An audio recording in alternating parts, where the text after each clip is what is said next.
Knicks family, what's poppin'? It's your boy, man. It's a good win by the New York Knicks, ladies and gentlemen. That had me a little bit nervous. No doubt about it. I was nervous.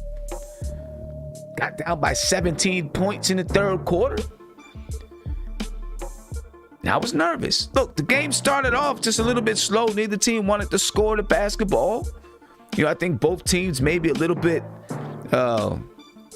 especially the San Antonio Spurs, maybe they were a little bit tight because they definitely needed to win tonight. The Knicks, I'm not going to say that they were tight, but, maybe somewhere in their mind they were satisfied. Right? Somewhere in your body, you feel a little bit satisfied because you clinched the playoff spot. I was worried about that coming into the game. Would the Knicks, that's why I said in my keys to the game that the Knicks have to keep their goals in mind. They can't relax. Because I was just a little bit worried that maybe they would be satisfied. Hey, we made it now. We can let our guard down. So the first quarter, started off a little bit sluggish for both teams, a little bit raggedy, should I say, for both teams. Finally, they got into a groove. The Knicks built a 9-point lead over the San Antonio Spurs. But in that second quarter, they let the Spurs go on a run, get back into the game, and take a lead of their own. Then at the end of that second quarter, the Knicks fight back, take a lead into halftime. Alec Burks, after not playing for 12 of the last 13 games or whatever it was, had 16 points by the time we hit halftime. He's playing good basketball. And Derrick Rose didn't play tonight. Kudos to Big Bubba. He said I wouldn't play Derrick Rose tonight. Guess what? They didn't play Derrick Rose tonight. Kudos to him for getting something right. But without Derrick Rose, somebody had to pick up the slack. Someone picked it up, and it was Alec Burks. He picked up the slack tonight. Knocked it down from 3. Was hot from 3. Was hot from 2. 10 rebounds for Alec Burks. Played good basketball tonight. He needed that. Because when he in his previous game, when he came back, and he hurt his ankle, he wasn't really playing great basketball. It's okay, but he looked a little rusty. Wasn't rusty tonight. Anyway, the Knicks go into that third quarter, and San Antonio came out with a purpose, ladies and gentlemen. They came out like a desperate team, and the Knicks came out like a team that was satisfied. And I was concerned. I felt like they could come back. I thought maybe they could. When it got to 17, I was shaky about it. But I started to see the Knicks, their gears rev up. You started to see the desperation in their play. It's like someone told them, hey, did you forget we still want the 4th seed? Then they start playing basketball. They started playing defense. They started locking down. RJ Barrett starts knocking down threes. And the Knicks climb. They took a 17-point lead. And they cut it to, I think, 3 points or something by the time the third quarter is over. And then once we get into the fourth quarter, the Knicks kind of, take off from there. They made it interesting down the stretch, I'll tell you that. But the Knicks pulled this one out behind hot play from Alec Burks, an all-around game from Julius Randle, a nice comeback game from RJ Barrett. The Knicks pulled this one out, ladies and gentlemen. For the San Antonio Spurs, they were led by DeMar DeRozan. DeMar DeRozan had 27 points, 8 rebounds, and 4 assists. Keldon Johnson had 13 points. Jacob Poeltl, he had 8 points, 9 rebounds, and 2 assists. DeJounte Murray, he had 14 points, 9 rebounds, 7 assists for DeJounte Murray. I really do like DeJounte Murray. He's a good guard. He's a really good guard. He's a keeper. Lonnie Walker, he had 12 points, 4 rebounds, and 2 assists.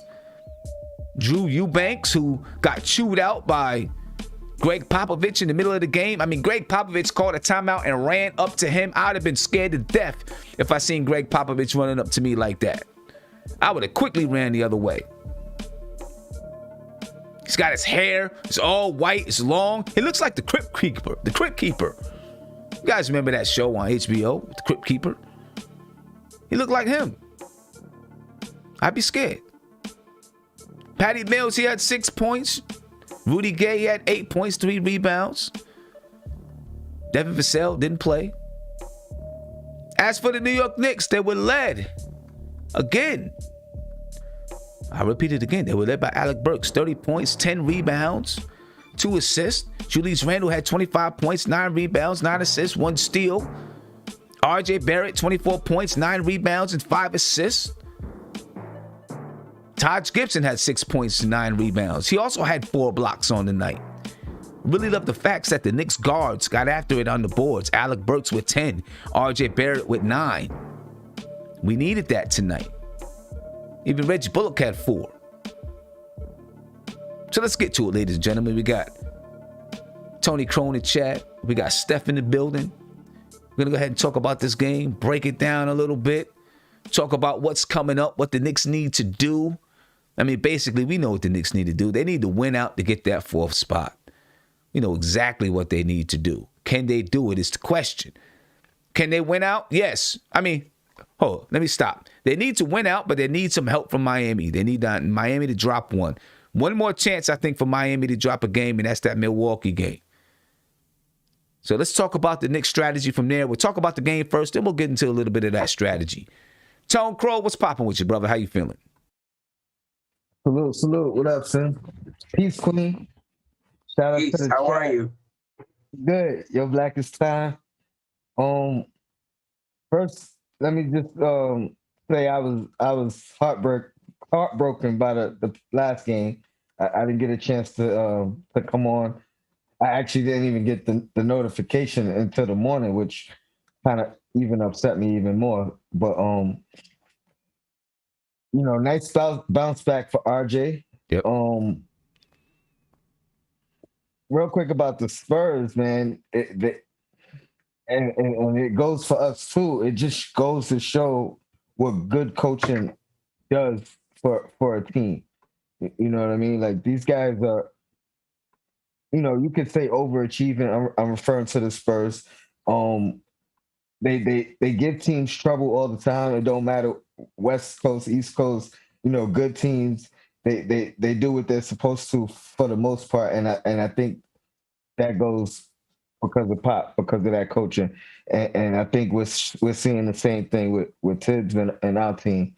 You say you was worried about them, laying the egg and being comfortable with knowing they clinched, but when you got that coaching from Tibbs, he ain't gonna let you get comfortable. You know what I mean? He's not gonna let you relax. So kudos to Tibbs, man. Like you said, we got 2 more, and let's get some help from Miami. But either way, let's just control our destiny. Let's win our games, and we back, man. We in the playoffs. I'm excited, man. Yeah, no doubt about it. Steph? Hey, Sal, Tony, chat. I'm feeling good. Even if we don't move up, I really want to be playing well going into the playoffs. Yeah. And the way they came out that first half, I was a little nervous. Were they content just to make the playoffs? Are they really trying for the 4th seed? But even if not, just really play hard and play your game and just continue doing what you've been doing all season. So no matter what seed we end up in, we go into the playoffs playing our type of game. So I was a little concerned about that. Miami went out and beat Philly. So I think you said we got one more opportunity, to move up. But again, even if we don't, I just want the Knicks to be back rocking.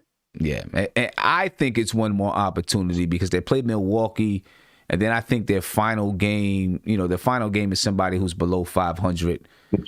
Detroit, right? That I don't think has a chance to beat Miami. That's why I say Milwaukee is that last chance for them to move up, because Milwaukee is still fighting for, to maintain control of that, to move up to the 2nd seed, should I say. Now, I don't know, what happens if Milwaukee won tonight, Brooklyn plays tomorrow night, so Milwaukee still has 2 games. They can be 47-25 if they win out. The Brooklyn Nets, they still have 2 games. They can be 48-24 if they win out. So I'm pretty sure Milwaukee knows that they've got to win the next game. Who knows? The Brooklyn Nets. Let's see. Their next game is against the Chicago Bulls. The Bulls are going to be fighting. They need to win their games just to have a chance. If they lose one game, I think they're out of it. So they've got to win their games just to have a chance. I'm pretty sure Brooklyn's going to win that game. I don't know if it has any consequence on Milwaukee and whether or not Milwaukee, it just gets stuck in that third seed, because I'm not sure of what the matchups are, what the season series is right now. If anybody knows what the season series is, please put it in the chat.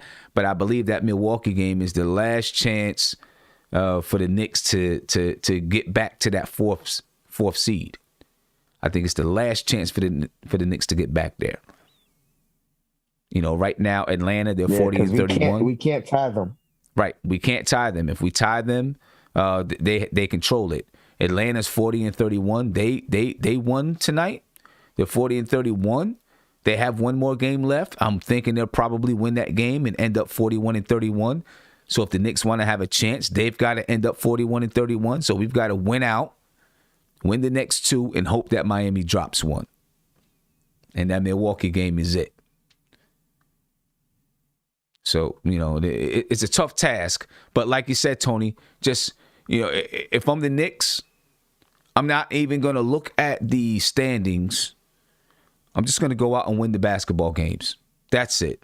Just focus on what we're doing and go win the basketball games and focus on that right there. They don't even have to look at if that's what I'm telling. If I'm Tom Thibodeau, that's what I'm telling the team. Don't worry about the standings. We're in the playoffs. Go out and win your 2 basketball games. That's the best that you can do is go out and win your games. If you go out and win your games, you've done your job, and then we'll take it into the playoffs.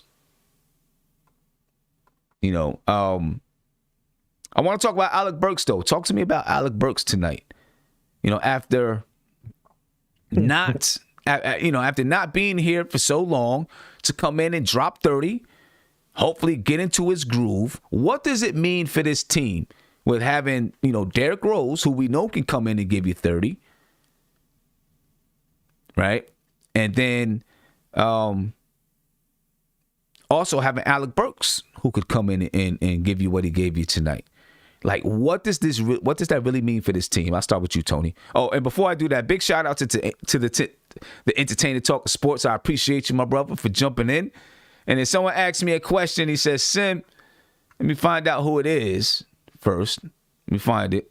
Frederick, he says, Sim, could you put up the same stat line as Elf? I mean, put me out there, coach. I'll let you know. Put me out there, Tom. I'll let you know. Go ahead, Tony. Entertainer Talk of Sports. Salute, man. What are we talking about? Burks. Burks. He's back. What's it mean having him? What's it mean having him being able to bring him off the bench? Remember before the injury, a couple games before the injury, we was talking about we need a closer, and then all of a sudden Burks, he stepped up and started closing a couple games for us, right? And everybody said, "Hey, I think we found our closer," and the injury set him back, but I think he could be just as big, if not bigger, than Derrick Rose for us. And I say that because he's a better shooter than Rose. I mean, Rose has been, this might be his best shooting year from three of his career. I would have to look it up, but just going off of eye tests and what I remember, Rose is doing this thing from a shooting aspect. But that's what Burks does. And I think he learned a lot in his half a year with the Warriors. And I think his game has developed a lot since last year between Philly and the Warriors. I think he probably learned a lot from both those teams, and I think it's showing on the court now.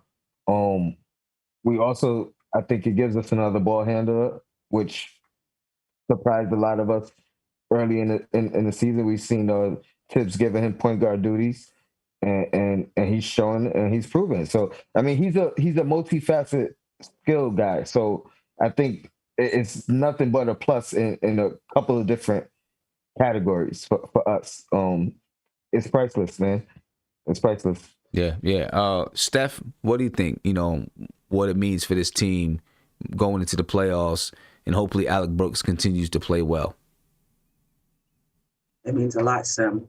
We have a lot of question marks going into the playoffs. Not necessarily in terms of how players have played during the regular season, but in terms of how players may or may not play in the playoffs. And I know Burke, I think he has some playoff experience. I know it's not at the level of Rose and Taj, but I'm just more confident in him going into the playoffs that he'll show up for us. So that's big. RJ's a question mark for me. Quick is a question mark for me. And again, I'm not saying they won't show up. They very well may, but I'm not going in there super confident, But Burke is everything in terms of if we're going to be successful, I think we're going to need him.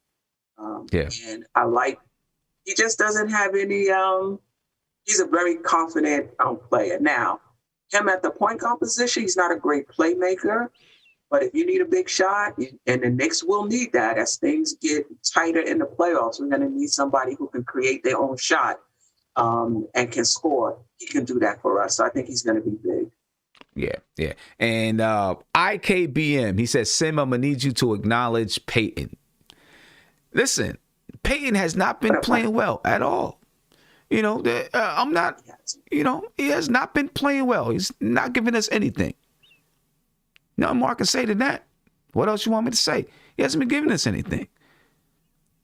But that leads me to this question, right? With Alec Burks having the ability to play that point guard spot down the stretch, not down the stretch, but in the second unit, right? To do it intermittently. Do you think, and Frank Ntilikina coming in and playing well, right? Playing good defense, knocking down some threes. Do you think now that the Knicks have clinched the playoff spot, and guess what? I'm going to give Big Bubba his props one more time because I thought about this a little bit later. He said, I want to take, for the playoffs, let's take Elfrid Payton out the starting lineup. And I said, Tom Thibodeau's probably not going to do it. He's a guy who likes consistency, and he's kind of like, if it ain't broke, don't fix it. I'm going to keep it how it is, right? That's kind of what Tom Thibodeau is like. But given that you have this week to practice a little bit, give the guys a little bit of a break, but practice and go through some things, having Alec Burks back healthy, Frank Ntilikina playing the role that he's playing, do you think this is an opportunity where you can start Derrick Rose and then come off the bench with Alec Burks, Emmanuel Quickley, Frank Ntilikina, Obi Toppin, and Nerlens Noel?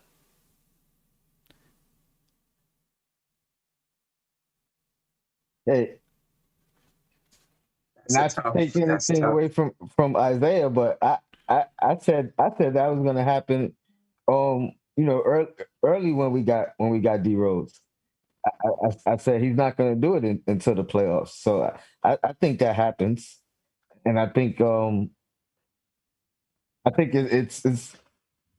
happens. Honestly, it's not December, but we can put the elf on the shelf, man, and use them situational.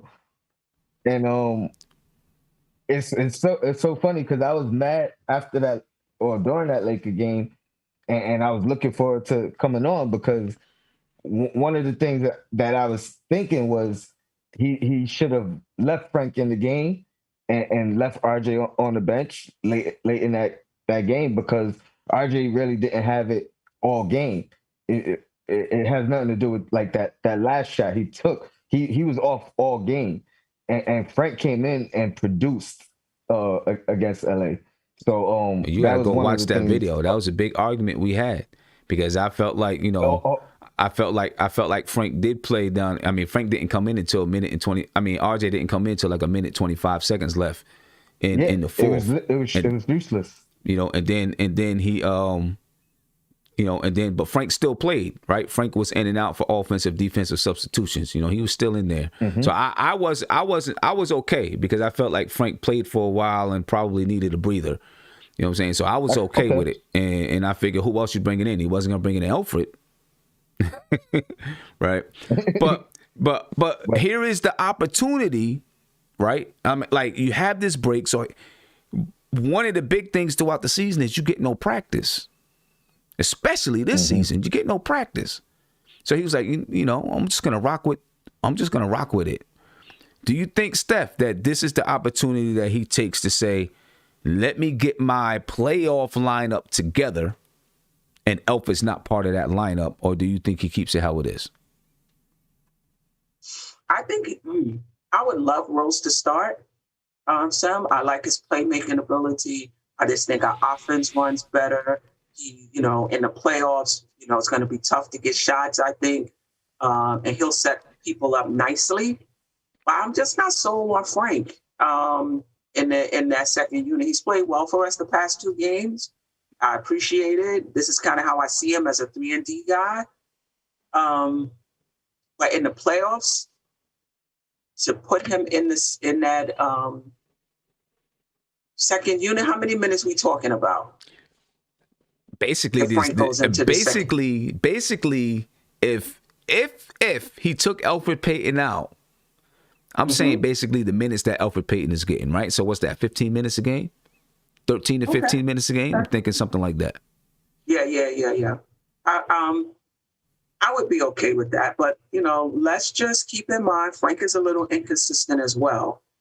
He's played well for us now. And in the playoffs, it's a different ball game as well. So, yeah, we'll see. But Peyton has not been playing very well either. Right, and that's the thing. See, I kind of feel like, and Quindell Barry is saying no, start Frank and still come off the bench with Rose. Peyton's not giving anything. Just start Frank. Peyton's not giving us anything. I don't think you start Frank Ntilikina in the playoffs, though. I'm not starting Frank Ntilikina in the playoffs. I'm not. I'm sorry. He's not a point guard, though. Yeah. I'm not starting him because he's never been there. I'd much rather start, if I'm not going to start Alfred, I'm going with Rose because Rose has been there and he understands what he's getting himself into when he steps out there on the floor. My thing is this, and I know my thing is this, throughout the season, Rose and Burks haven't had a chance to really play that much together because, they're kind of one's hurt, one's playing, vice versa. So I feel like you start Alfred, he's starting, and then on the bench, you come off, with Rose and Quickly and Burks, but both Burks and Rose, and Burks can shoot off the ball, so he can do that. But I feel like they're both ball dominant players, right? And one of them you may not maximize their production. Now I feel like Rose, if you did take out Alfred and you put Rose in that starting lineup, and I've been saying all season long, it's not about who you start, but who finishes. It's all about the lineups. Again, this right here is where I'm just thinking about the lineups, though. You put Rose in that starting lineup, he can be the ball dominant guard because RJ can shoot. RJ can spot up and shoot now. Of course, Randall's going to do what he does. And then in that second unit, you still have, because Frank's not ball dominant, he's going to do what RJ does. Right? He's going to stand. I mean, RJ does a little more than Frank, but Frank's going to stand in the corner, wait for that, or on the wing and wait for that kick out to shoot it. Quickly, he's kind of going to do the same thing, but he's going to penetrate a little bit more for that floater. And then you got Burks, who can be a little bit more ball dominant. Obi and Taj Gibson. I said Nerlens Noel earlier. Taj Gibson, will do what they do. I feel like it declutters it just a little bit in that second unit. I do. And it gives you shooters. I don't think Obi is playing though, Sam. I think he going to stagger somebody from that first unit onto that second unit. I'm not sure how many minutes Obi gets. We'll see. And I know Randall does need a break, so I'm not sure how he does it. Yeah. And he might leave it the same.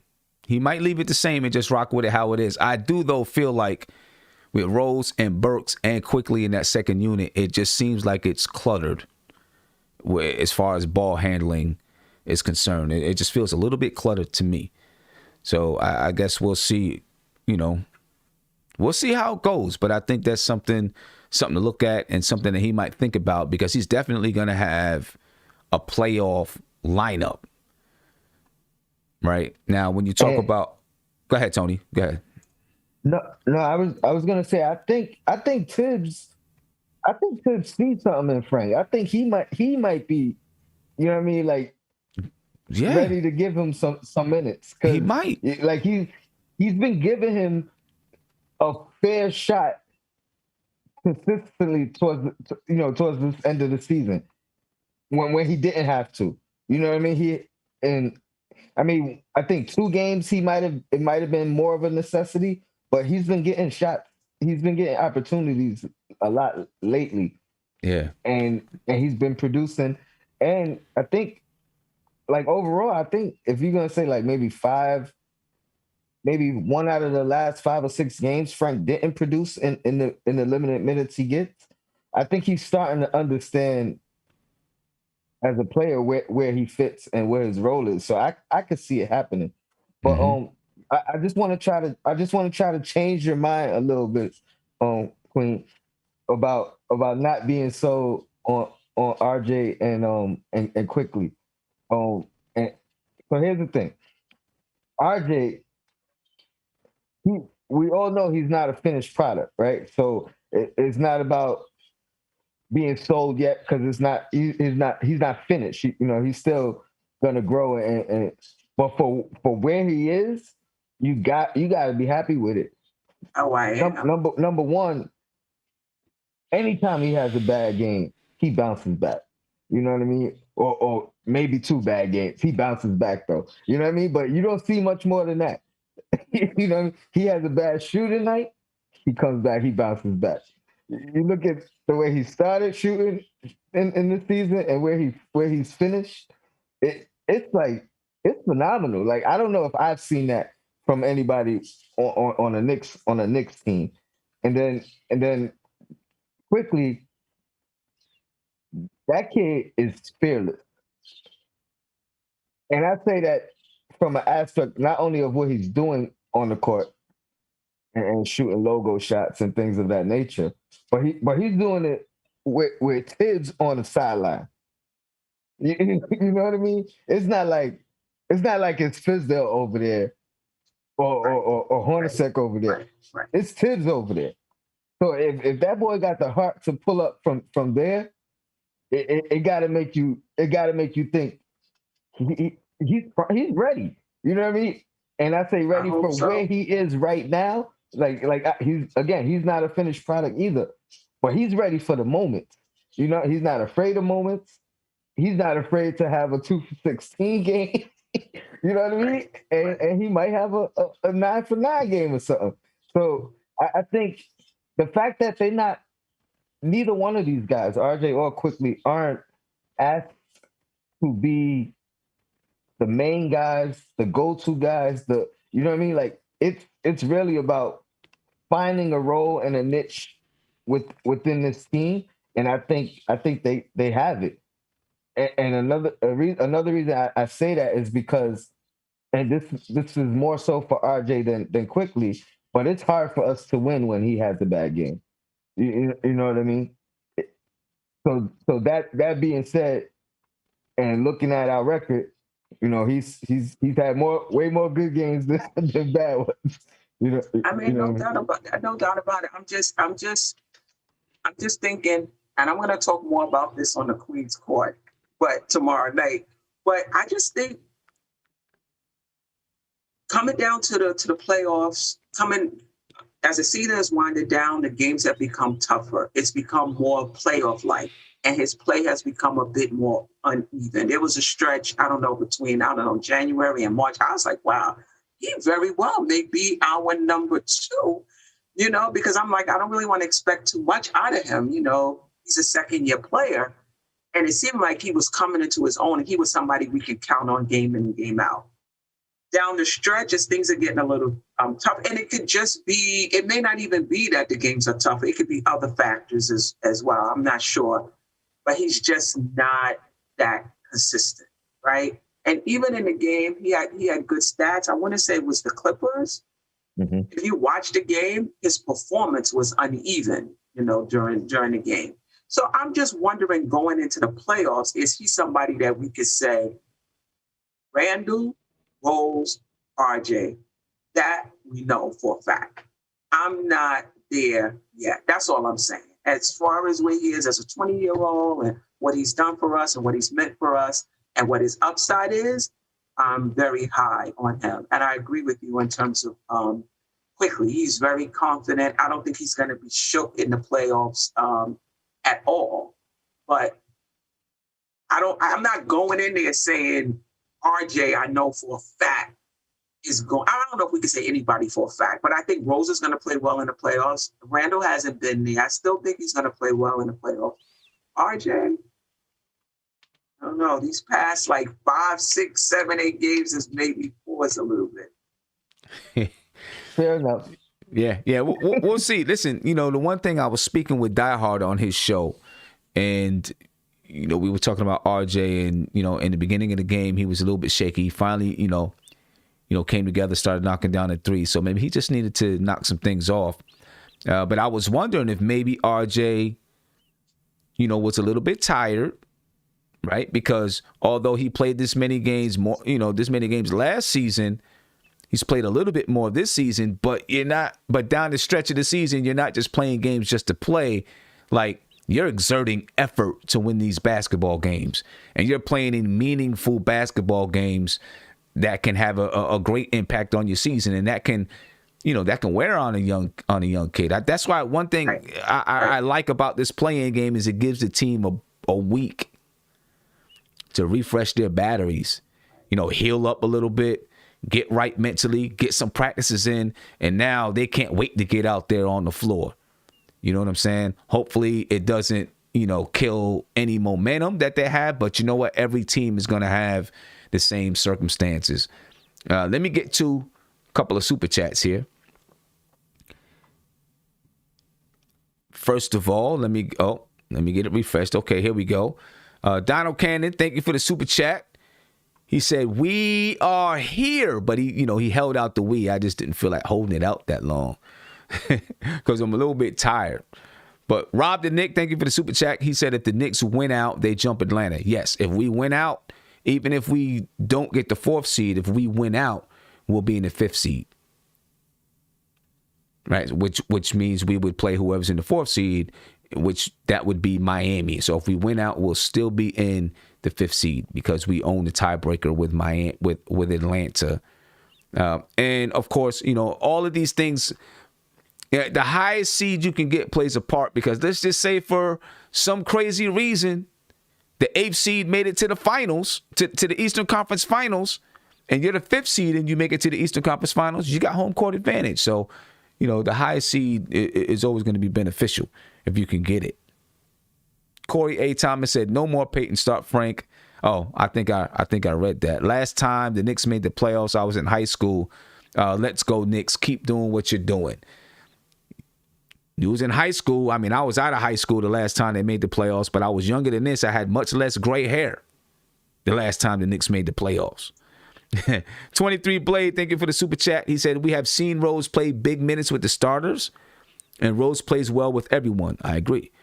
Burks, Frank, quick, makes sense. Frank can play backup Bullock. Yeah, he can play kind of that Bullock role a little bit, but also do what RJ does a little bit too. Maybe not the scoring, but knocking a 3 down from the corner. Bless Roberts, thank you for the super chat. He said, "I'm loving this. 3 of my first team all NBK squad right here, right now. 3 MVPs on the panel right now. Hit the like button, no doubt. That's what I'm talking about. 3 MVPs on the panel." Then Quindell Berry, thank you once again for the super chat. He said, "If both Frank and Peyton are inconsistent offensively, go with Frank. At least he gives you defense, and Frank is playing well as of right now. replace Peyton's minutes with Frank's, then bring Rose in. The thing about, I have no problem with replacing Peyton's minutes with Frank. Letting Frank get those 13, 14, 15 minutes. I just don't think you do it in the starting lineup. Not in the playoffs when he's never been in the playoffs before. You know what I mean? If you're going to go with someone in that starting lineup besides Elfrid Payton, it's got to be Derrick Rose, in my opinion, just because he's been there and he understands how to get it done. Dylan B., he said, been MIA, started a new job. Congratulations to you, Dylan. Hopefully it's a good job for you. So it's been demanding. Salute to Sim, Tony, and Steph. Solid win tonight. Solid win. Yeah, very good win tonight. Salute to you, man. Congratulations on the new job. And then Noel Leon, he said, Miami's doing what Knicks did at a higher level. Well, they're hot right now. You know what I'm saying? They're hot right now and they're trying to turn it up just as they go into the playoffs. And, if we end up in it seems like it could end up being us facing off against Miami. It's going to be a tough one. It's going to be a battle. Caller, you're live. What's popping?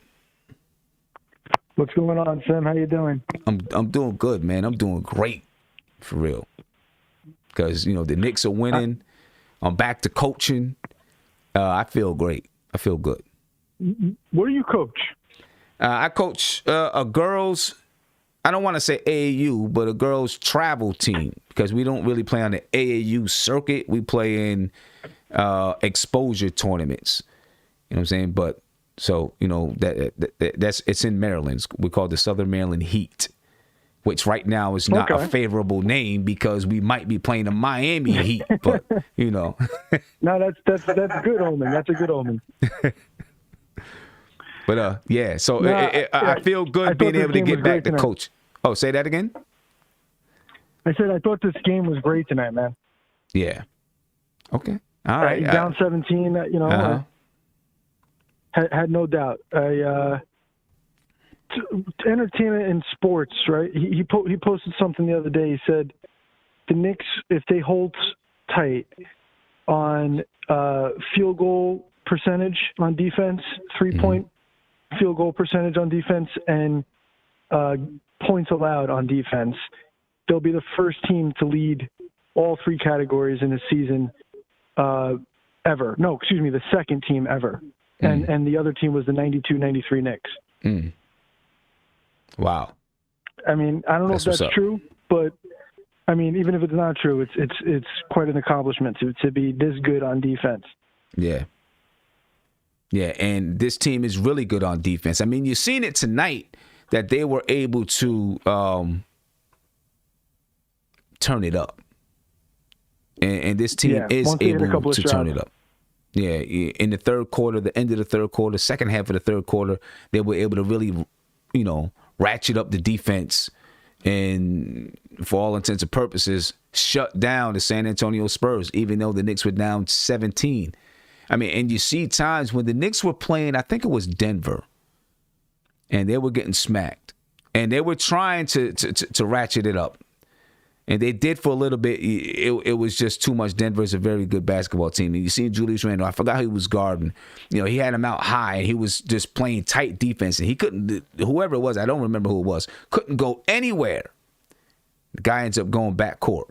The Knicks had the ability to ratchet up that defense, and it's really uncanny that they can do that. And and they really started to do it. Maybe they finally understood that they could do it during that 9-game win streak.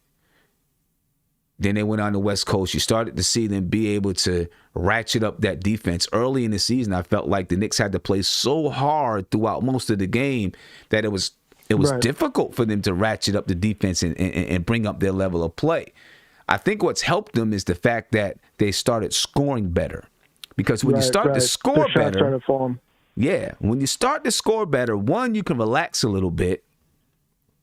Because you're scoring the basketball, and so you're not so like you got to get every single possession back. And I mean, and I guess there is no two. Like, that's it right there.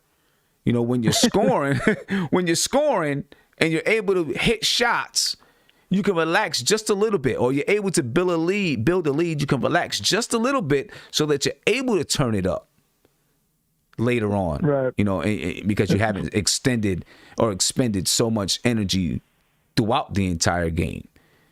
You know what I mean? So, you know, with them being able to score better, I know they only scored 102 tonight, you know, and it was a low-scoring game against the Los Angeles Lakers. That's going to happen when you're playing in these type of games. And plus, you know, against the Lakers quickly, and Burks was out, and then tonight Derrick Rose is out. You know, that's going to happen. But the ability to be able to score has helped them to rest a little bit during games, I guess. Yeah, it's like that Larry Bird quote. The key to the game is scoring more points than the other team. Right. Yeah. I mean, that is, you know, but the thing is, when you can't score, your defense has to be on 115 on every single possession, because you're like, damn, we can't score. Now we definitely can't let them score. You know what I mean? But when you're scoring the basketball, not that you're going to let the other team score, but you can have a couple of plays where you relax a little bit more on the defensive side, because you have a 8-point lead. And so it allows you to have some energy at the end of the game. Yeah, gather your breath. I want to say one thing about this team, and I'm not comparing them to the great teams of the 90s just yet, you know, but they do have an advantage on one aspect, in my opinion.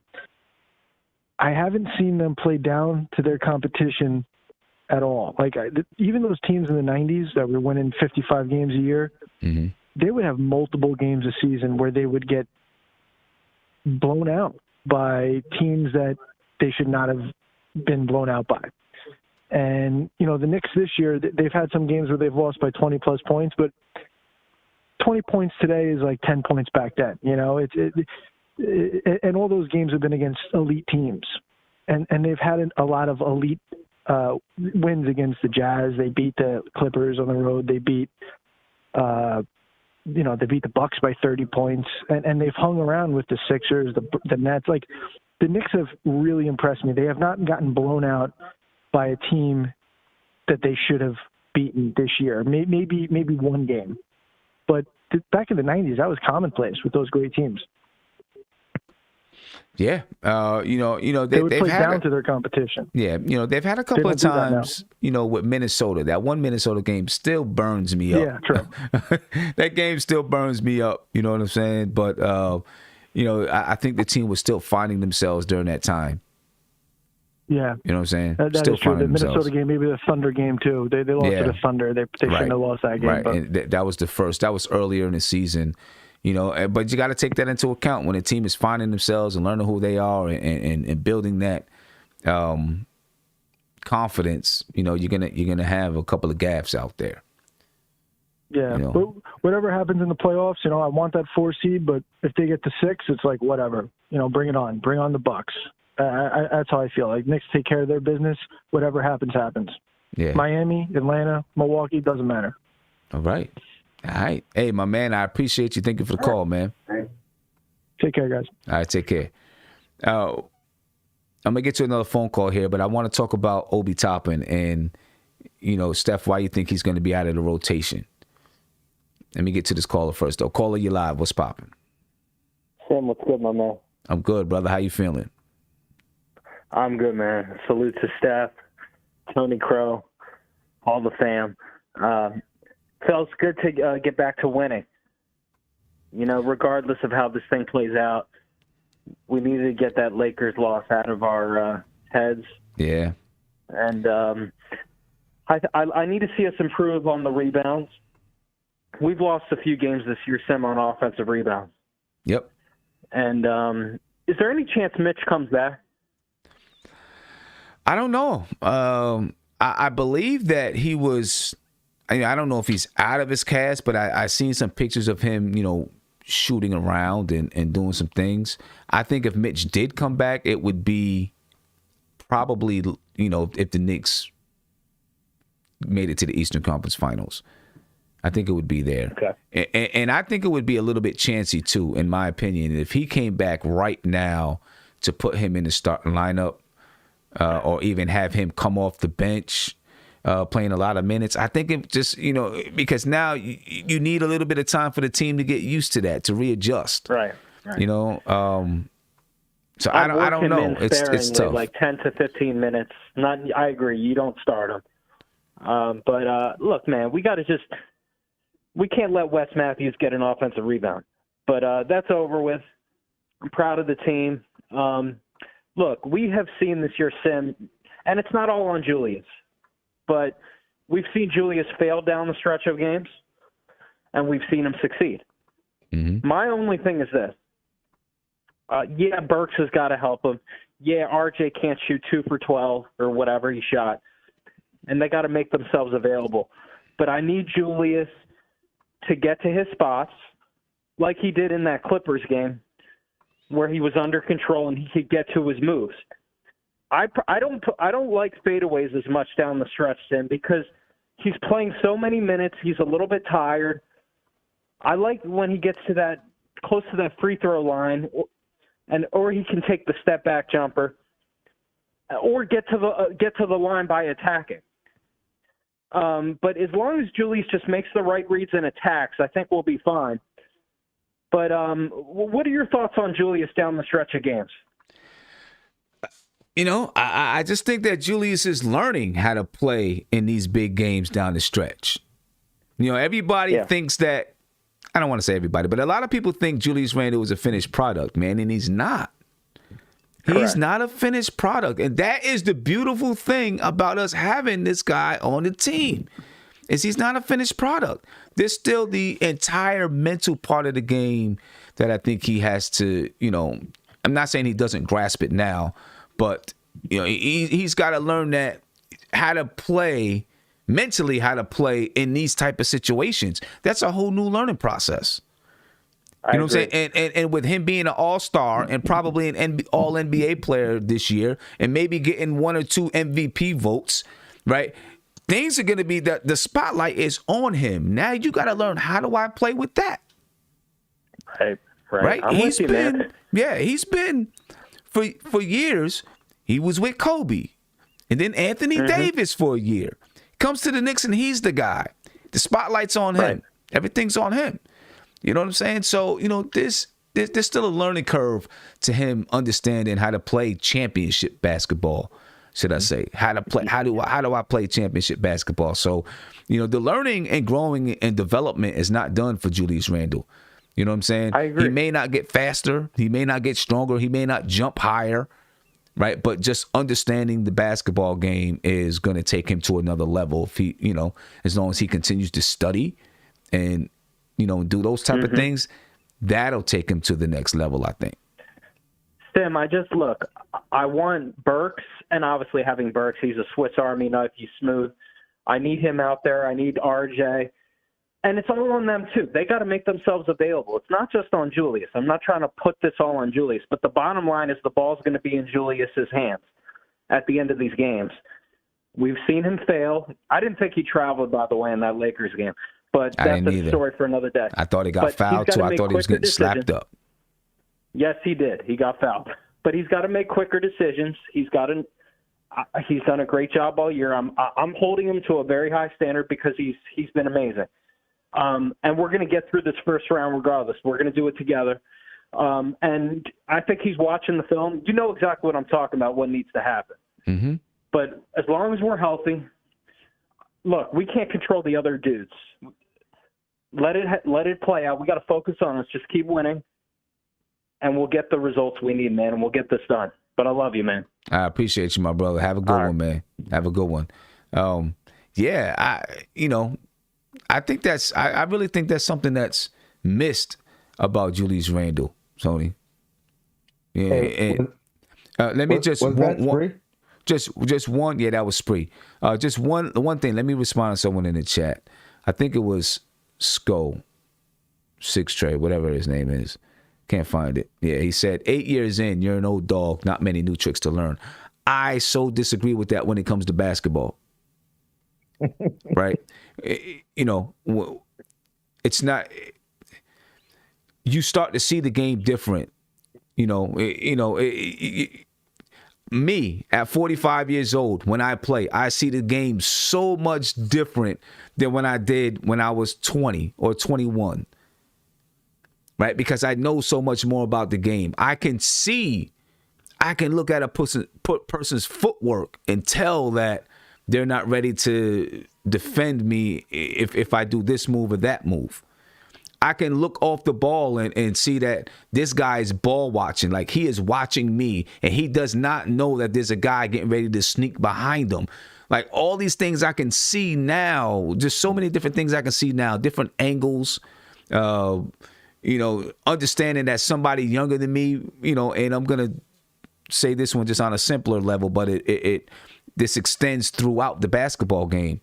But understand that someone younger than me, if I go throw a good strong pump fake, they're going to get in the air. Now I can just, boom, jump into him, maybe get the foul.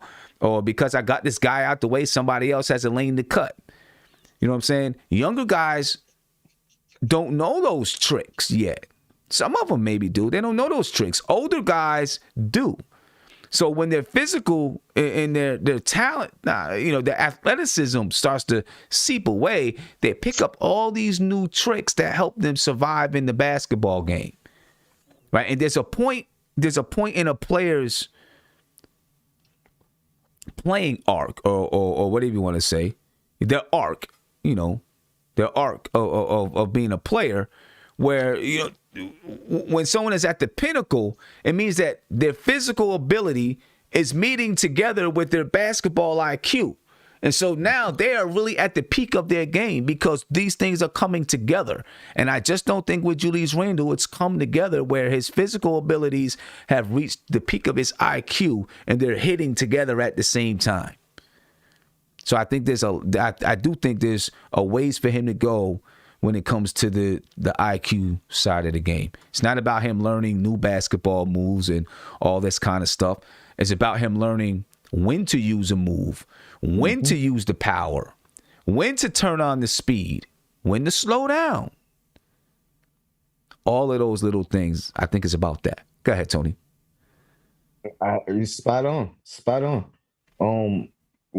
If you're watching the games, you can see his progression from game to game. You can see what he's learning. Sometimes we can see what he's doing if you're reading plays. He's actually making plays on certain occasions. He's not only reading the double team, but he's making the defenders move to where he wants a certain guy open. It's usually Bullock, but he's making that happen. He's using the defense against them. Like, and that's stuff that you learn, as you get older, as you play more games. You got the rare cases of, I said it before, LeBron James, who had the IQ from the beginning, and as he got better athletically or whatever, the IQ was always there. So he's going to be great for longer.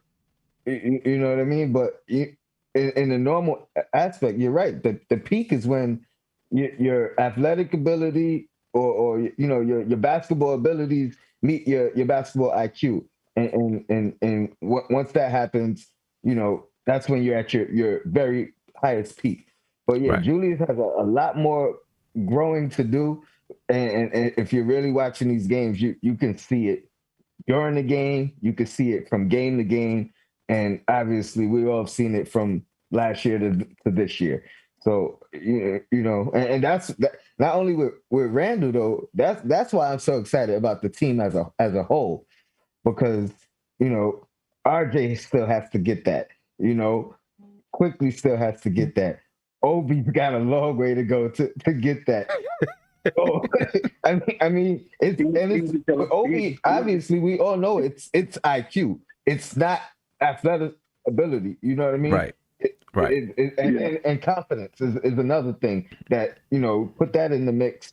You get the confidence with it, which Quickly has already. That's the trifecta, and then you really at the peak. But man, I think you hit the nail on the head, man. Yeah, Randle has a lot of growth still to do. Yeah, Julius got a ways to go. Let me get to the phone call, and I'm gonna come over to you, Steph. Caller, you live. What's popping? Hey, first of all, salute to the chat. Salute to the outstanding panel. It's always a pleasure listening to you guys give these outstanding analysis. But one thing I do want to address is 520 people watching this stream right now. There's only 200 likes in here. Hey, these people are putting in work for you to enjoy this content. Hitting the like button is free. Yeah. You know what I'm saying? So please get over there and acknowledge the like button. This game tonight, we won, which I'm grateful for that, right? But I have some concerns, which I always talk about fundamental basketball. Mm-hmm. We did better in each category of fundamental basketball, but to Steph's point, and I always love when he says this, it wasn't timely. So that put us in a situation to where we had to be, we had to exert more energy in the fourth quarter. It took us out of sorts. So I think during this period, these next two games, I would like to see Thibodeau solidify the roster based on who's healthy or who we think is going to be healthy. And to your point, you said this before, Tim, don't be afraid to step outside of the box. You know what I'm saying? What we've done up until this point has worked, but the level of competition that we're going to be facing in the playoffs is different. So if you're facing a JV team and you do good, you can't take that same setup and go into a varsity game and think you're going to have the same success. So we need to be able to get up off that and be able to evaluate that talent. But again, I'm not going to take long. I just wanted to come up here and thank you guys for what you do. And, Appreciate you, man. I appreciate the time. Thank you. Appreciate you. Steph, Obi Toppin, I want to get to that about him. And if you want to add, anything about, what we just talked about, feel free. But why do you think he's going to be out of that playoff lineup? Yeah, I think because Tibbs is going to tighten the lineup a little bit. He might go 8, and I just think that Obi has been playing well lately. He's getting like 10 minutes a game. He's playing better. He's more confident. He's playing within the flow of the game. I see that. I just think in the playoffs, things get tighter. The defense gets tougher. The stakes are higher. I'm not quite sure if Tibbs is going to keep his rotation at 10. That's all. And I think if he doesn't, Obi is just the odd person out. I think that Quickly has shown enough confidence that if he does shorten the rotation, he wouldn't be out. And plus, we need his offense. I just think he's gonna tighten it. And if he does, who's gonna come out? I think Obi is the likely choice. Yeah. He might tighten it. He might tighten it. He might. It's hard to say, if you will. Yeah. The one thing I do think that Obi adds, and will he do it? Will he add it in the playoffs? I don't know, but just that ability to make an electrifying play, and we don't have that from anybody else really. Because he can get up off the floor so fast and he can jump so high, and sometimes you just need you need something like that in the playoffs every once in a while. Will that happen? Because the defenses are so much tighter. It may not even happen in the playoffs. It's hard to say. But I just think, I feel like he adds something a little bit different in the way that you play the basketball game, creates a little different look, a different threat that teams have to think about and worry about as we're playing the basketball game. I'd like to see him get a couple minutes, but I get it. At this point, Tom Thibodeau's only really going to look at the guys that he trusts the most. Do you think you don't think he's going to tighten the rotation? You think he'll still go with 10? I don't know. I don't know. I think it's hard to say. Because if he tightens it to 9,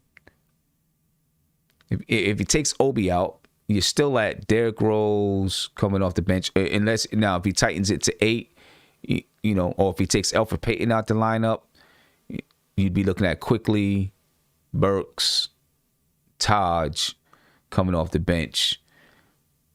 Maybe one more in certain situations being Frank or Obi, depending on the situations, I guess.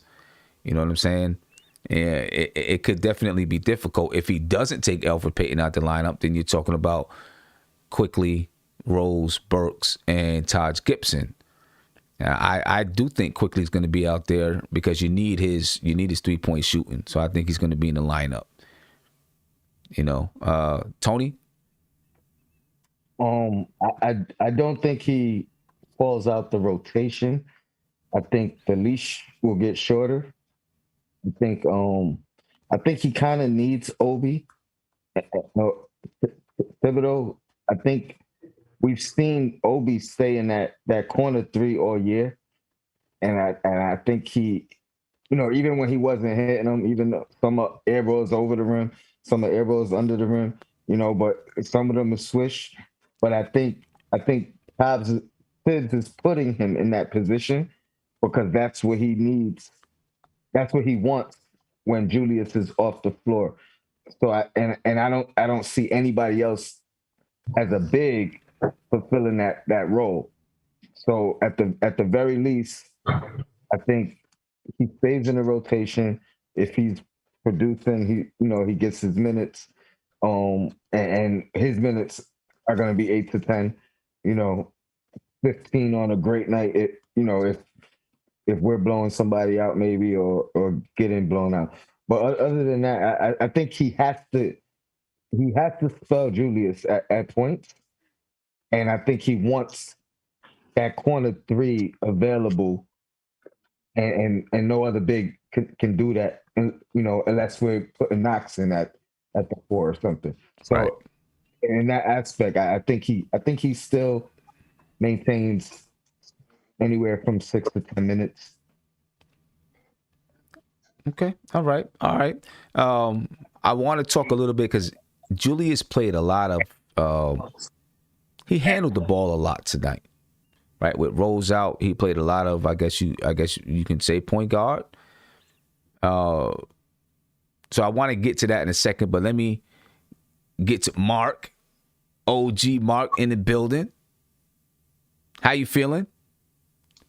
I'm feeling good, buddy. How you guys making out? Man, we're loving it. Good. I think we are loving it right now. And I want to ask the panel to forgive me. Last time I came on, I didn't salute my people, Anthony and Stephanie. I know you guys are out there working hard, and I enjoy what you guys are doing. Try to mind my P's and Q's better next time. But thank you to you guys, and also to you, Sim. I always nod my hat to you, but I forgot my guys. But so I'm in love with what's going on with the team. And again, I draw everyone's mind back, especially the coaching minds, people that look at it with less of a knee-jerk reaction to evaluating play and a season and game by game. But I bring us back to the fact that if you had to say right now, Sim, Steph, Tone, who would you say is the most improved team? Which team would you say improves at the fastest scale, and why? And with that hat in hand, politely, and I mean it humbly, if you had something maturing like we do you see your team from the coaching to each and every individual player taking their part in this magic that's been going on? Do you see it still growing? Do you see it still happening? And who's to say how much sweeter this can get for us down the road in the playoffs? So I love everybody, but I would say to you all, please remember and think about this and tell me what you think. Just the maturing factor and the improvement, rather, of this team on a regular basis. And who do you think is the best team as far as improvement and teaching and developing their players? Go. In the league right now? You saying in the league right now? Yeah, of this season. Of this season. Of Just this season as a cap. Take this season as a capsulation of time and tell me, who do you think is the best improved, most improved, why they're improved, and who are who are our competitors. But more of the focus that I'm trying to bring this to is how much it's more towards the Knicks, and I want your influences on that, or what your thoughts are on that. For me, it's easy because the only team I watch is the Knicks. Yeah, I think the Knicks have improved the most over the season. But you're right, Tony. It could be another team, but I don't watch them as closely. If I had to like look outside, maybe like Charlotte. But they added pieces and you know, LaMelo has been even better than I thought he would be. But and Atlanta, I think, even though they've been in the playoffs before, and you know, they never were looked at as threats, but I think the moves that they made in the offseason really improved them as a team. Okay, Phoenix too. If I could jump in, forgive me, Ant. Just one quick with Ant. Ant, can you expound on what you think now? Just only the Knicks in this regard, how they've improved and matured, and as you see them going forward, what else do you see them being able, or what limitations you don't put on them, and how is it looking to you? I'm talking about strictly the Knicks' momentum right now and how they're growing. I said it early, and I'm sticking with it. I think we could be the Heat of last year. I think we could get to the finals.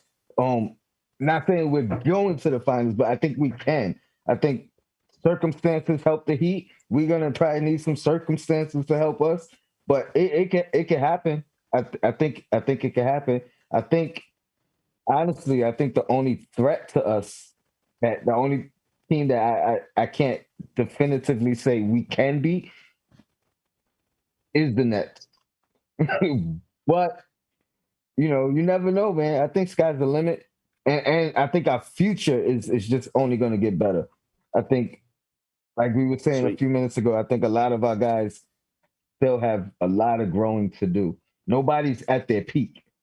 You know what I mean? So if we ride this wave and everybody peaks and continues to grow, man, the future's bright. So are you asking if we think the Knicks can get better even more this season? Really, that's really what I was. That's what I was spooning for. Yeah, that's what I'm really. I'm asking. I'm asking the chat. I'm asking every single Knicks fan that's been watching basketball for decades, especially I'm in my 50s.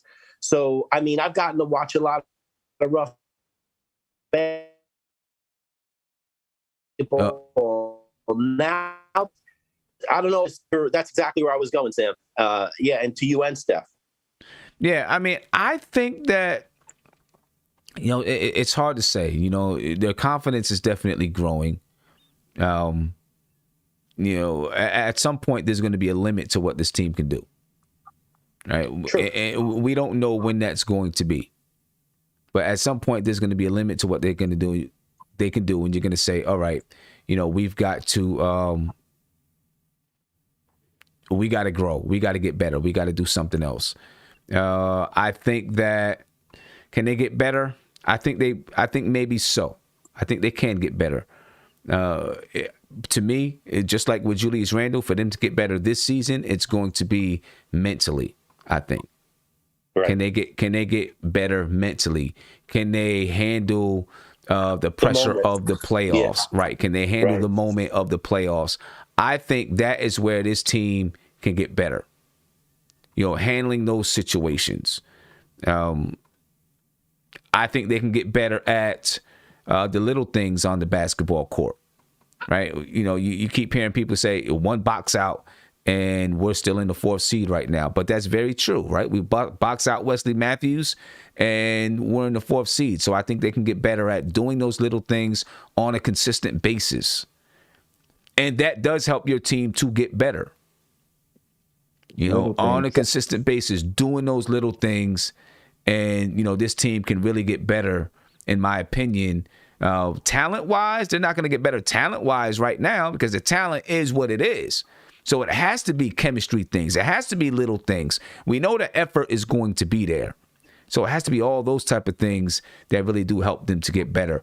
I do think that they can get better with those things. We'll see in the playoffs. Now, is there improvement in those areas? Is it good enough to beat a top team? You don't know. Right? You don't know because, when this team caps out, let's say this team caps out with their potential this year. They're doing everything. Do they cap? Is their cap good enough to beat one of these top teams? I think that's going to be the ultimate question for these guys, right? If they're able to reach that potential to cap out. Speaking of capping out, how do you feel about chemistry? And if you took all the teams in the East only right now, and you were to say who are the teams headed to the playoffs, whether it's anywhere 1 through 10, who would you say has the least amount of chemistry or most likely to spin out a mental sprocket and develop a sore back out of convenience? And I'm leaning towards the likely to spin out and dump their load in the middle of the intersection. They're 18-wheeler filled with milk or chickens or eggs. What team do I think is likely to do something like that? Likely, like Kyrie Irving, to spin out a sprocket mental flip out and turn on each other at some point. I say it's that fabulous trio in Brooklyn. It could be those guys. It could be those guys that I think they have a lot of talent. Every year. It does. I think they have a lot of talent though. And at some point when you have friction. Right, but so at some point when you have so much talent, and they do have a lot with those three guys, it can outdo that chemistry if you have so much talent on the team. Yeah, I want to take a chance and listen to Tom Thibodeau in his post game, and then we'll get back to some of the things we were saying. Big shout out to Steve Larson. Thank you for the. I don't even know what to call him anymore. The emoji, the super chat emoji. Thank you for the super chat emoji. I really do appreciate you, man. I also want to give a shout out to. Let me get this thing refreshed real quick. Neville Humphreys. He said, Coach Tibbs shows not cut down on the rotation because this is not a championship caliber team, and these players need this type of experience as well. You could have a point there. But I'll say this, Tibbs wants to win. He's going to do whatever he has to do to win the basketball game, whether or not, he don't care who he has to play. If that guy's going to help you win, he's going to put you in the game. If he's not going to help you win, he's going to take you out the game. I think it's pretty much that simple. That being said, let's take a listen to Coach Tibbs, ladies and gentlemen. This is Coach Tibbs on tonight's basketball game, giving high praise to RJ Barrett for bouncing back and breaking down the game. Let's do it. Coach, a lot on the line tonight. The Spurs really needed this win, of course, and you guys find yourselves down, still find a way to fight back in and win this one. What's your takeaway from this game tonight? No, it was a concern coming off a long road trip, quick turnaround for us, and just find a way to win. Just keep fighting, and that's what we did. We got down big in the second half, but came back. Our defense got going. We started sharing the ball, made the extra pass, got some good looks at some threes, but San Antonio's terrific. They're hard playing, long, athletic.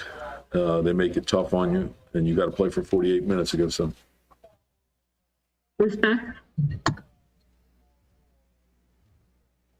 Tom, what is it about the makeup of your club that gives you the confidence you can come back down by 17 and it's almost like these guys believe even when they are down, they can still win a ball game. Well, usually we can count on our defense and our rebounding and keeping our turnovers down. And then the way we shoot threes, we can make up ground pretty quickly.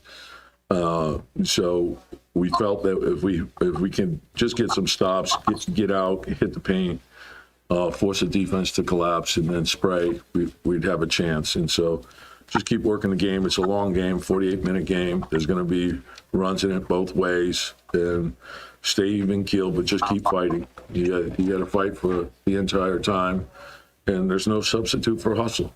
So if you hustle, you can make anything happen. Steph Bondi. Tom, lately your point guard rotation has changed. Elf's playing fewer minutes. I was wondering if everybody's healthy, Rose, Burks, and Emmanuel quickly. Would you consider changing the starting lineup, or is it too late in the season for a change like that? We like our depth. We have versatility. The game, each game tells you something different. Whatever you need, you have the answer, either starting or on the bench. And so that's what I like about the team, the depth of the team. You got guys who could play multiple positions, guys who could go off the dribble, guys who could shoot the three. So whatever's working for us, whatever we need, everyone's sacrifice, put the team first. Don't get wrapped up in how many minutes or shots or any of that stuff. Just put the team first. Winning is the most important thing. Mark Berman. Hey, Tom. Your Derek was a late scratch. We didn't get to ask you about it. It looked like it was probable. What's the situation with him? Was it coming out of that 39 minutes against the Lakers, or what happened? Just needed a day. And so day to day, we knew we were getting a couple guys back, so we thought it would be good to give him the rest. McMahon Crusoe. Coach Burks, again, contributing in major ways. Can you talk about the way he shot the ball and just played overall tonight? Yeah, terrific. Off the dribble, shooting a three, getting to the line.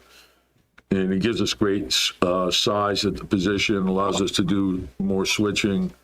And you can't speed him up. He's got a great pace to his game, but he could hurt you a lot of different ways. Very good free throw shooter, obviously.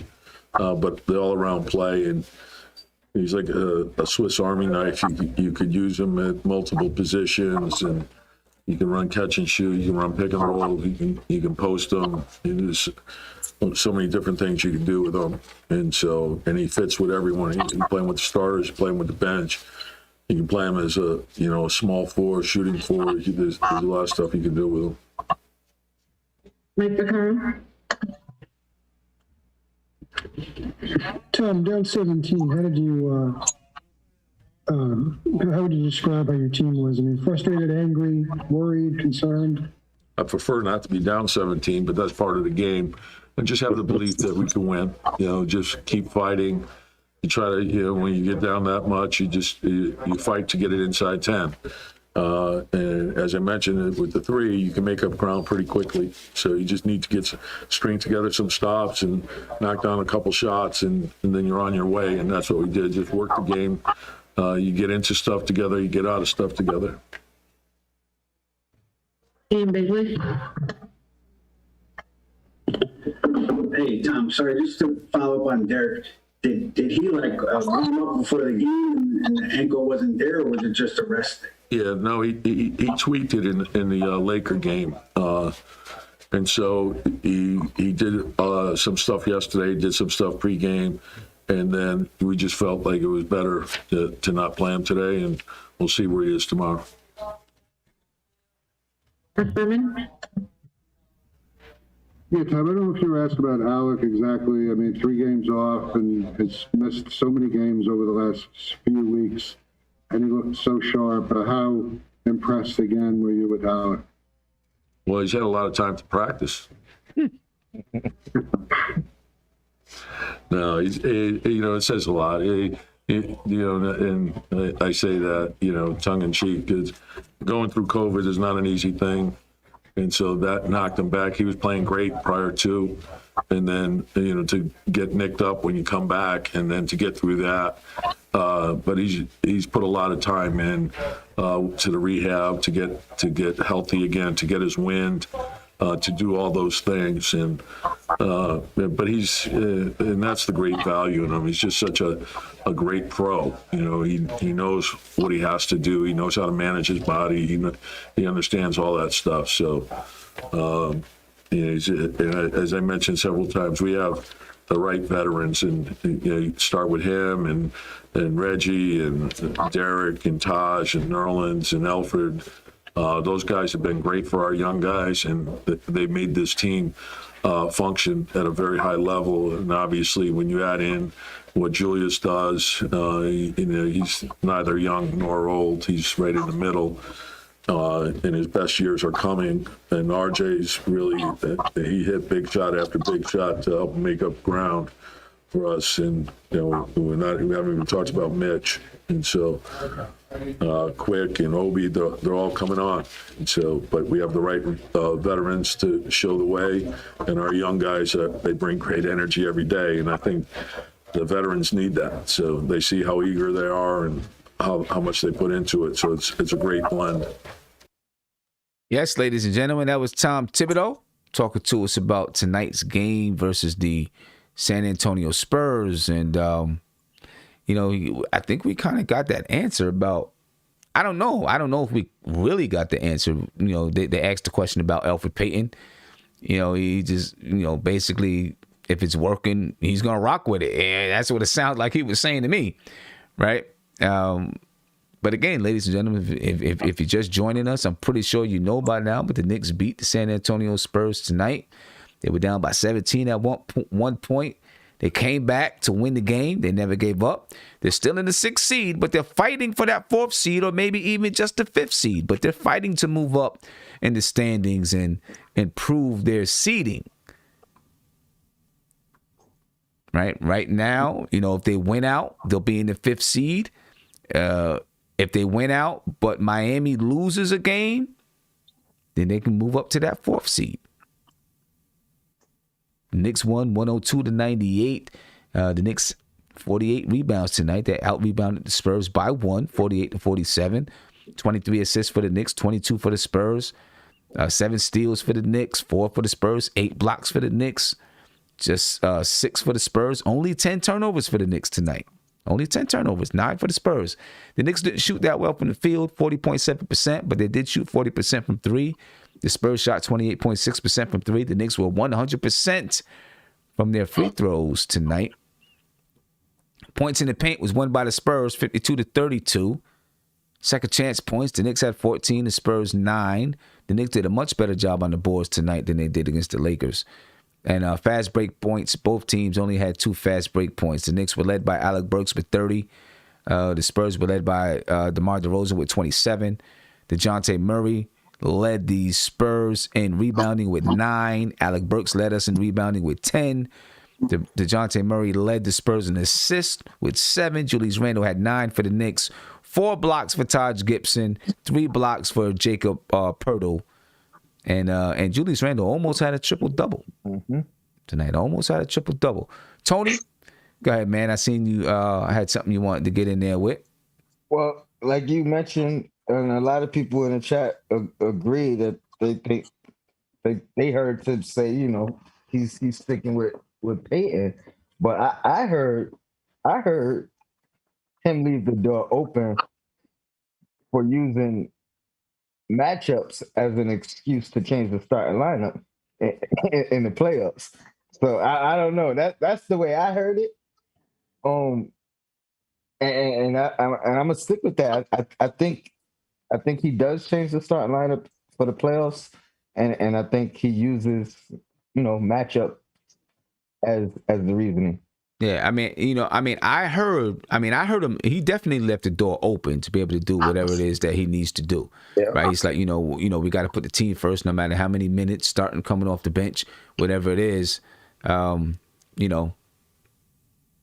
got to put the team first at this point. It's going to be interesting to see what he does. I tend to think he's going to stick Stick with what he's doing. For the simple fact, I think he doesn't want to throw a monkey wrench in there. But I wouldn't be surprised if he did make a change. Wouldn't be surprised at all.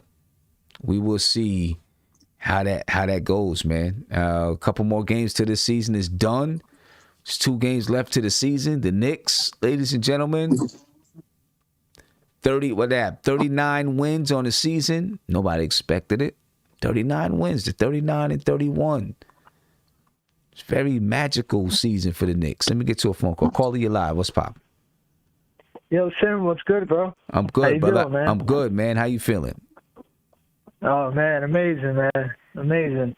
In the playoffs, now it's just about seeding. And I wanted to ask you real quick, do you think with, because the next game, the Bucks play the Heat. So the Bucks could basically determine who they play in that game. You know what I'm saying?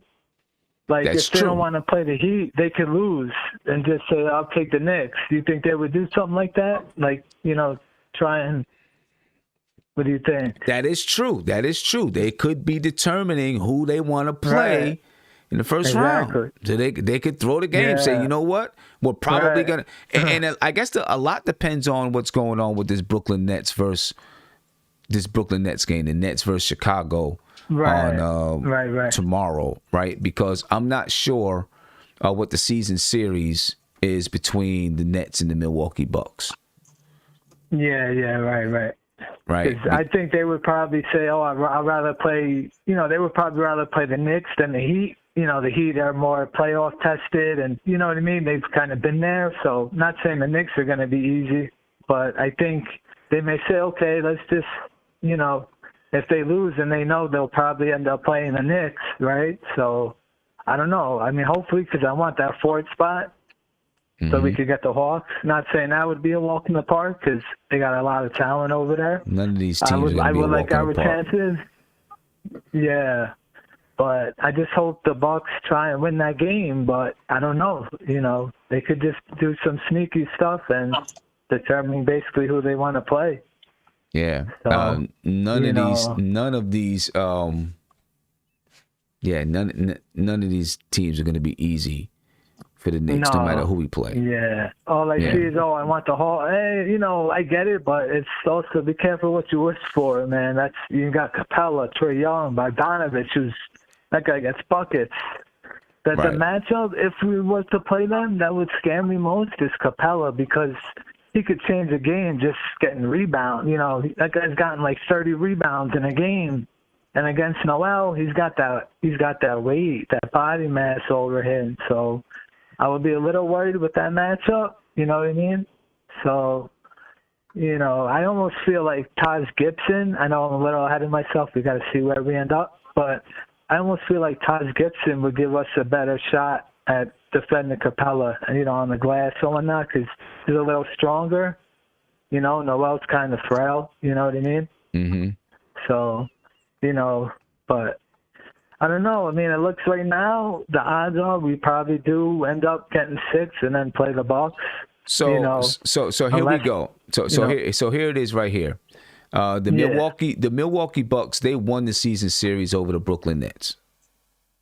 Oh, okay. They won the season series. So in order for the Milwaukee Bucks to move up to the 2nd seed, they've got to have the same exact record as the Nets.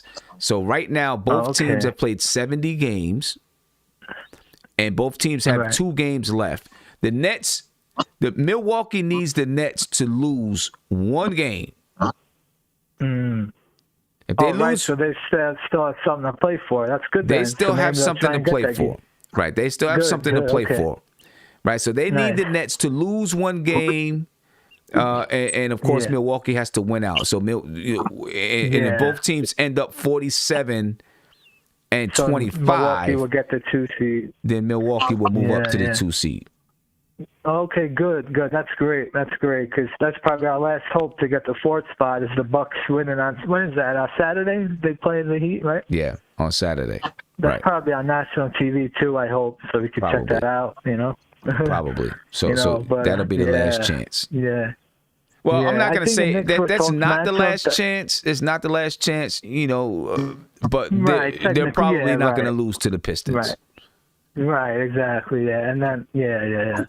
But I think Nick Hawks in that matchup, that would be really fun. I hope that happens. Even if we ended up 5 and they ended up 4, I don't think it's a big deal. Going to Atlanta. Like, there's a lot. I think the key to that would be probably, honestly, I think it would be Barrett and then Bogdanovich, because I think Trae Young's going to get his. Hopefully Rose is healthy and back. I think he's going to get his, because Trae Young, he's not going to defend. I think Rose could take it to him on the other end.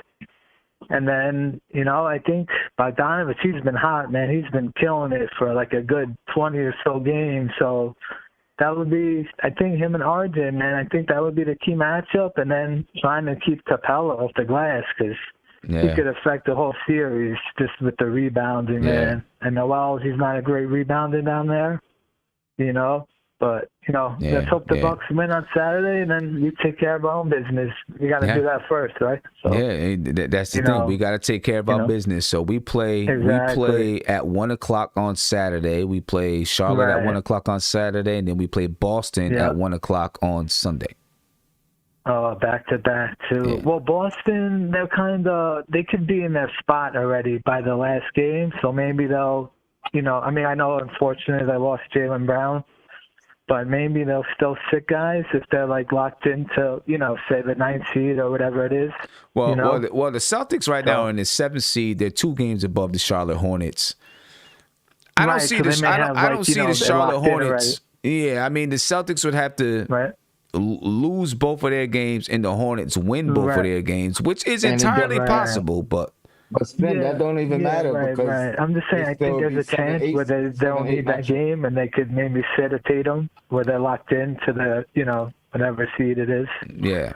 But we need the Bucks. We need help on from the Bucks, man. Right. But real quick on this game, man, this was just a really good game. Just what were they down 17? Barrett was struggling, missing layups, and then boom, the corner threes. It's funny we got this corner captain. What about corner RJ? Right. I hear you. He's knocking it down. Hey, great game. Hey, my man, I appreciate the call, bro. Yeah. I appreciate it, man. Have a good night, bro. All right, you too. All right, man. Tony, the only thing I would say is I think that for the play-in games, the higher seed gets home court. Okay. Right. So if you're 7th seed, you get home court. Yeah. Yeah, I just meant they both get 2 chances to advance. Right. That's all I was saying. Right. I didn't even think about home court in the play-ins. Yeah. It didn't even cross my mind. That's And you know what? The home court for the play-in, if that's the way it goes, I haven't read which way it goes, but I don't think there's a bubble or one central location. So I think it's going to be home court, right? You know how important that home court is? One, you get to play in front of your fans, so it's, home court for you. You don't have to travel. But 2, you get that extra game. You get that little bit of extra revenue. Right? You get a little bit of extra revenue. So let's say you open up and you're able to have 10,000 fans in there.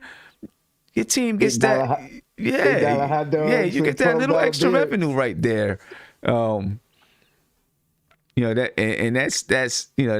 always something to think about. So I'm pretty sure that teams, general presidents or whoever is like, hey, y'all better get this. You better keep this home court advantage. We need that extra $300,000 that's going to be coming in that play-in game.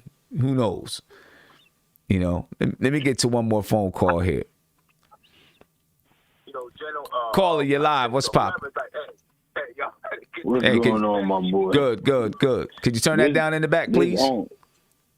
There we go. I got it. I turned it off. All right. This on. What's going on, I know man? you remember me. I ain't gonna be hyped up. You know how I be. Every time I call you. You know. I don't know if you remember me. This on though. I got you. We go back to when you were talking about getting old boy from Orlando and all the other stuff. I ain't gonna be hyped up on you today, bro. But a true factor what I want to bring attention, like you were just talking about, the Nets, they're going to play Chicago, and they got Cleveland. I think they got both of them games wiped up. They're going to win them. They're going to win that. So even fact that go through, if we do finish 6, we play the Bucks. We beat the Bucks one time this year, and I still think that we can beat them. Mm-hmm. Even if in the playoffs, like you said, it's all gonna be hard. Miami, Bucks, Hawks, whoever we face, is gonna be serious. Tell you the truth. Yep. I ain't gonna lie. I prefer the Hawks. I ain't gonna lie. Like everybody, I prefer we get that 4th seed if it's possible. If God is good. And we play the Hawks. And we be at home. Amen. That would be nice, my brother. That would be nice. Yeah, that would be real beautiful. Nice. Yeah, it would. Yeah, it would. I mean, I I hope, I think we could beat any one of those teams. But, Exactly. There you go. That's true. And I'm just hoping everybody I hope Rose, this small thing, because he is a very key part of our team. Did you believe the same? Yeah, he's I mean, he's a super key part to this team. You can see tonight, we missed his threat to penetrate. And not that Alec Burks can't penetrate, but he can, but it's a little bit more slow. Right, it's a little bit slow when he penetrates to the basket, and methodical, which gives the defense time to adjust. Derrick Rose's penetration is a little bit more quick, which means your defensive rotation has to be more sudden, right? And it puts pressure. So it puts pressure on the team, which means it opens up the outside because you put defensive players in a panic. Oh, I got to get to the rim to try to stop them. You know what I mean? And we missed that tonight. We missed it. Yes. I tell you, Sim, the way you just broke that down right there, if I can get any contact with the Knicks franchise, you need to be assistant coach with us. Yo, hook me up. Hook me up. Yeah, quit playing games, Sam. You need to be on the bench, my brother, as a coach, as assistant coach or something, because that was key factor, what you just Leon said. Rose, you listening to this shit?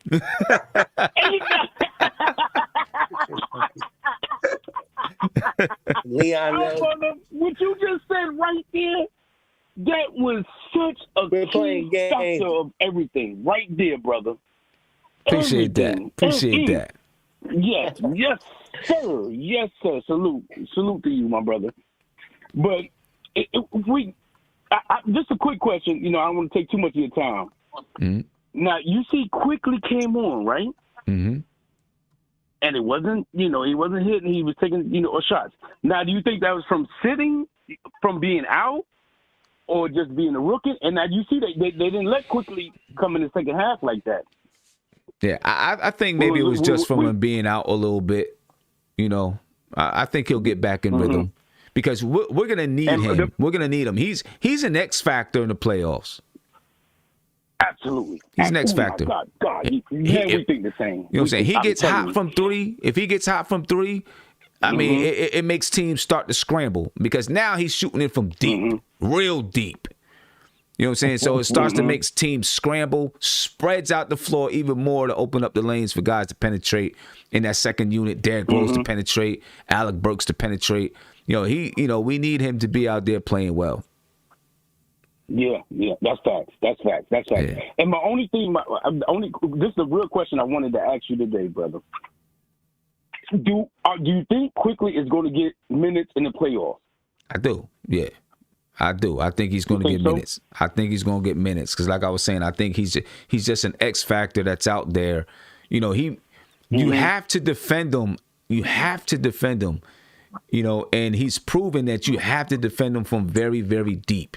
So if he's standing out by the logo and his defender is down by the 3-point line, he may pull it.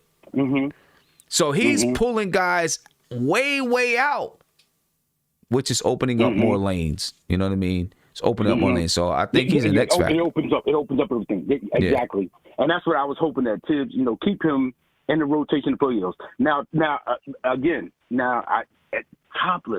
Toppin, is he going to get minutes in the playoffs? Yeah, that's questionable. We'll see. I don't know. That's a questionable one. It's hard. It's hard to, might be some spot minutes or 8 or 9 rotation. Yeah, and that's another thing. Looking at how that rotation is going to go, it might drop. It might drop down to an 8-man rotation, maybe a 9-man rotation. I was thinking the same thing. It's going to be either 8 or 9. I think it's going to automatically be like that. Like I said, I've been watching Knicks over. I haven't missed a game over 30-something years. Look, I put like I told you, remember last time we talked, I opened this trucking company in Texas. Yeah, I remember you told me. Look, I'm missing $1,200 a day just to watch this damn game. And I said, if they, I said, I own a trucking company and I'm driving one of my trucks and I get $1,200 myself just to drive one of these trucks, do these loads. And I pulled this goddamn thing off the road. The last game pissed me off with the Lakers. We should have had that goddamn game, man. I hate you, man. I'll be mad too if I'm missing. Money. I'm like, I'm missing $1,200. Yeah, I'll be mad too if I'm missing. Yeah, if I'm missing $1,200 and you're not winning, I'm hot. Yeah. Hey, my man. I'm trying to tell you, my brother. I'm trying to tell you, man. But I just love the Knicks that much. I feel you, man. I told you the basketball was my first love, and I even lost my ex-wife behind this shit. She was jealous of the Knicks. I'm like, I remember you told me. You told me. Remember I told you last time. I remember you told me. Hey, my man. This is facts, bro, my brother. Hey, I appreciate your call. All right, I'm about to head up out of here and get some sleep. One little bit. Just one moment. Now, because I just want to break this down because I know we keep getting to this situation to where everybody's saying, well, should we play the Hawks? Should we play Miami? Should we want to play the Bucks? And we want to drop games to rest these people? I feel like right now, I ain't gonna lie to you, Sim. If we want to win, I don't want to curse, but F it. We play whoever we're gonna play, and we're gonna win no matter what. Yeah, I agree with you. That's it. That's the train of thought. That's the train of thought we need to go with right now. Because we can't predict our future. Ain't nobody Miss Cleo.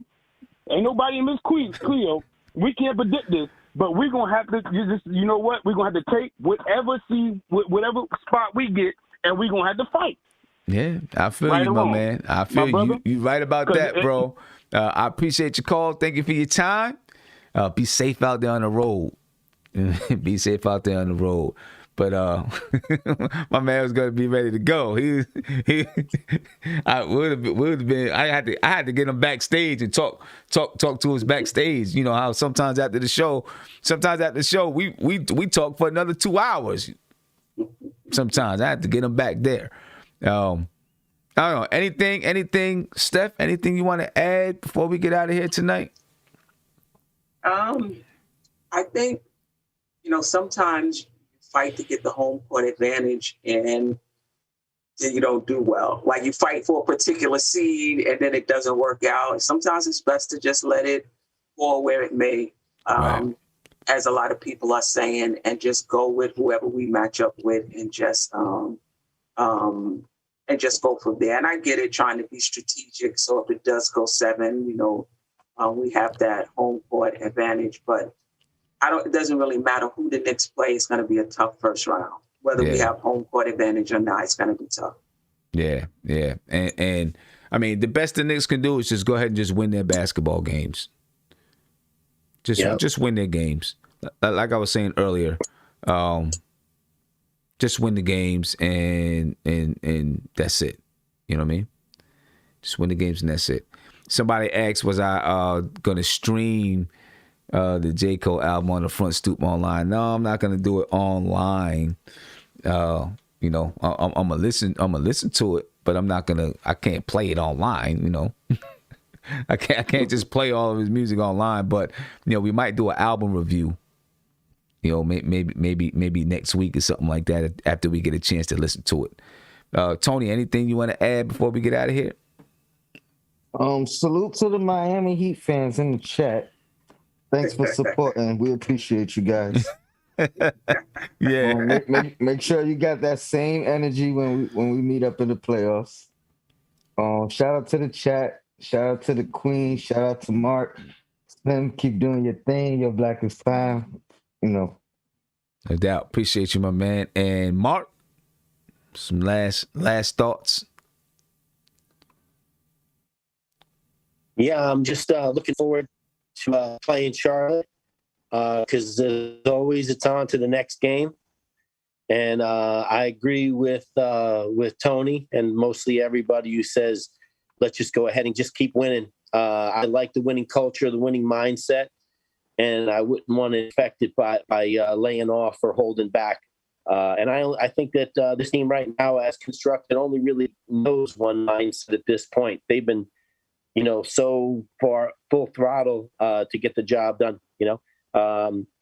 But just going back for a nanosecond to the Laker game, hey guys, Anthony Davis's ass looked worn the hell out at the end of that game. Like, he's lucky there was no another 10 minutes to that game. They looked worn the hell out. Or Anthony, what do you guys think? Well, I mean, they did. I think everybody was worn out though, because that was such a physical game. It was just, he didn't play the next game. Yeah, I mean, because he did. I think he kind of re-aggravated an injury in the game. You seen him limping around a couple of times because that game was so physical. You had to know that somebody from the Knicks was going to come out of there. I'm pretty sure everybody came out of there with some kind of bruise. Because that game was really, really intense and really, really physical. You know what I mean? But hey, ladies and gentlemen. Oh, go ahead, Steph. I just wanted to say that Queen's Court is tomorrow, 5 p.m. on this channel. Thank everybody for the support. I think the last video had over 2,000 views. Really appreciate the support. And we'll be back at it tomorrow, 5 o'clock. Yeah.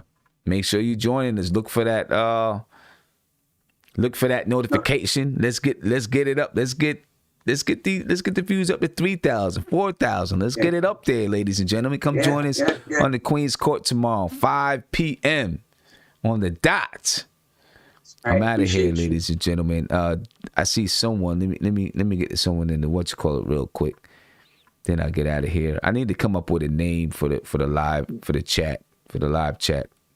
I don't know. David Gate. I don't know how to say your name, but David Gates. He said, "Send my order the sweater." I appreciate you, man. Thank you. I appreciate that. And if you guys look below, yeah, you see OG Mark got the hat and the t-shirts. If you look below the video, you'll see, where you can buy some merch. Go check it out. If you like it, buy it. Beautiful stuff. Appreciate it. Yeah. But anyway, I'm out of here, ladies and gentlemen. Appreciate you all. Please make sure that you're checking in for the Queen's Court tomorrow. I don't know if, a lot going on. I'll see if I can maybe do a short shoot around tomorrow, but we'll definitely be doing the Queen's Court at 5 p.m. And as for one last thing, as for the weekend's games, it's a little bit iffy for me because we play our first tournament this weekend. All right. And our games begin at least on Saturday, our first game begins at 4. We play a game at 4, then a game at 5. All right, so we play, back-to-back games. Boom, boom. And the Knicks game starts at 1. So I'll probably get up, do a little game preview. I'll watch some of the game. Maybe after the game, I'll get to jump on quickly. I don't even think I will. Actually, if the game starts at 1, it's not going to get over until 3:30. At that time, we're going to be warming up and getting ready. So I don't even think I'm going to get a chance to jump on quickly afterwards just to say what's up. So I'm going to do something later on in that evening when I get home. Like that. You know what I mean? So I won't be able to jump on directly after the game, but we'll do something later on. All right. And then we'll see what happens Sunday. How we play Saturday determines the time that we play on Sunday. But most likely, I'm thinking it's going to be the same way that we'll end up, doing a show later on in the day. Right? So there we go, ladies and gentlemen. Good luck on them games, Sam. I appreciate it. Yeah, I appreciate it. The first luck, ones, Sam. it's the first ones of the season. I know we're going to be real rusty. We haven't played basketball in a year and a half. So it's going to be, we're going to be rusty when we get out there. But we'll see it through. We'll see it through. We'll get better. Record Sunday games then. Yeah. So anyway, ladies and gentlemen, Very different show tonight than we had earlier today. Very different show tonight than we had earlier today, ladies and gentlemen. You know, fireworks earlier today. Check it out. And I checked out the post-game show today. That was funny. With you and gosh. Yeah. That was hot. I was heated. Oh, my goodness, I was heated. That was good. That was good. Anyway, thank you all, ladies and gentlemen. We appreciate you. And, be easy. Rest easy. Get some rest. Go Knicks. We in here, baby. We here. We are here.